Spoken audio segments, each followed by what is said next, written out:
بسم اللہ الرحمن الرحیم۔ السلام علیکم ورحمۃ اللہ وبرکاتہ۔ کروڑوں درود و سلام حضرت محمد صلی اللہ علیہ وآلہ وسلم پر اور ان کی آل پر۔ اللہم صلی علی سیدنا محمد وعلی آل سیدنا محمد۔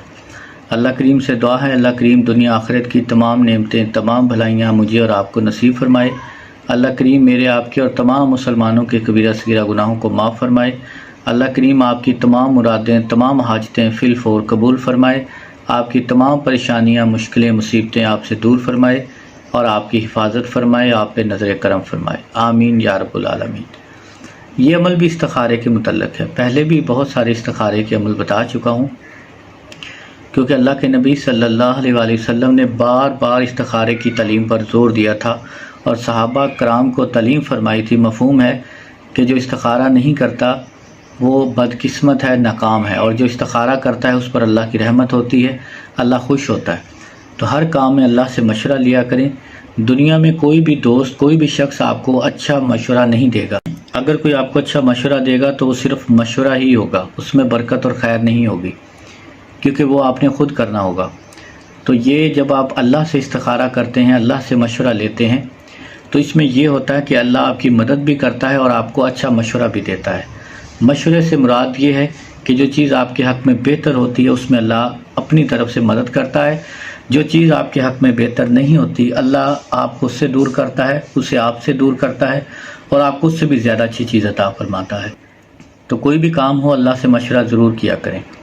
اس عمل کا طریقہ یہ، آپ کسی بھی دن غسل کریں، نئے کپڑے پہنیں، عشاء کی نماز پڑھنے کے بعد آپ درود پاک پڑھیں، 2 رکعت نماز نفل پڑھ لیں۔ پہلے 2 رکعت نماز نفل پڑھنے کے بعد، نفل جو ہے استخارے کی نیت سے پڑھیں گے، اس کے بعد آپ اول آخر درود پاک ایک مرتبہ اور سورۃ اخلاص ہر مرتبہ بسم اللہ کے ساتھ۔ بسم اللہ الرحمن الرحیم۔ اللہم صلی علی سیدنا محمد وعلی آل سیدنا محمد۔ بسم اللہ الرحمن الرحیم۔ قل هو اللہ احد اللہ الصمد لم یلد ولم یولد ولم یکن لہ کفوا احد۔ ہر مرتبہ بسم اللہ کے ساتھ آپ 100 مرتبہ پڑھیں، پھر آپ درود پڑھ لیں 1 مرتبہ۔ اس کے بعد یہ جو سورۃ اخلاص آپ نے پڑھی ہے، نبی کریم صلی اللہ علیہ وآلہ وسلم کو اس کا ہدیہ پیش کریں۔ اس کے بعد آپ پھر دوبارہ 11 مرتبہ درود ابراہیمی پڑھیں اور یہ کلمات: یا رشید ارشدنی، یا علیم علمنی من الحال۔ یا رشید ارشدنی، یا علیم علمنی من الحال۔ یا رشید ارشدنی، یا علیم علمنی من الحال۔ یہ آپ 360 مرتبہ پڑھ کر اپنی حاجت اللہ کو بیان کریں کہ اللہ یہ مشورہ میں نے آپ سے کرنا ہے، یہ معاملہ میرے حق میں بہتر ہے یا نہیں، یا رشتے کے لیے، شادی کے لیے، کاروبار کے لیے، جس بھی معاملے کے لیے آپ نے کرنا ہو اللہ سے مشورہ کریں۔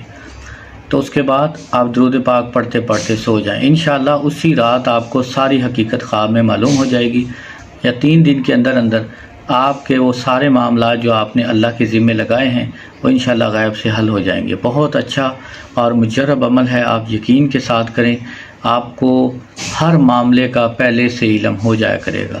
جب بھی استخارے سے کوئی بات معلوم ہو تو کسی بھی دوسرے شخص کو اس کا ذکر نہ کریں کہ میں نے استخارہ کیا تھا اس لیے مجھے یہ جواب ملا ہے، میں نے استخارے سے یہ دیکھ لیا، کیونکہ اس طرح نظر لگ سکتی ہے، اور نظر بد جو ہے وہ آپ کو بہت نقصان دیتی ہے۔ حدیث شریف کے مفہوم ہے نظر بد تندرست آدمی کو قبر تک اور تندرست اونٹ کو ہنڈیا تک لے جاتا ہے۔ تو اس لیے لوگوں کو اور حاسدوں کی نظروں سے بچیں۔ اس طرح کا کوئی بھی آپ کے اوپر کشف کھلے، اللہ آپ کے اوپر مہربانی کرے تو کسی کو نہ بتائیں۔ اگر کوئی بات سمجھ نہ آئے تو آپ کامنٹ کر سکتے ہیں۔ السلام علیکم ورحمۃ اللہ وبرکاتہ۔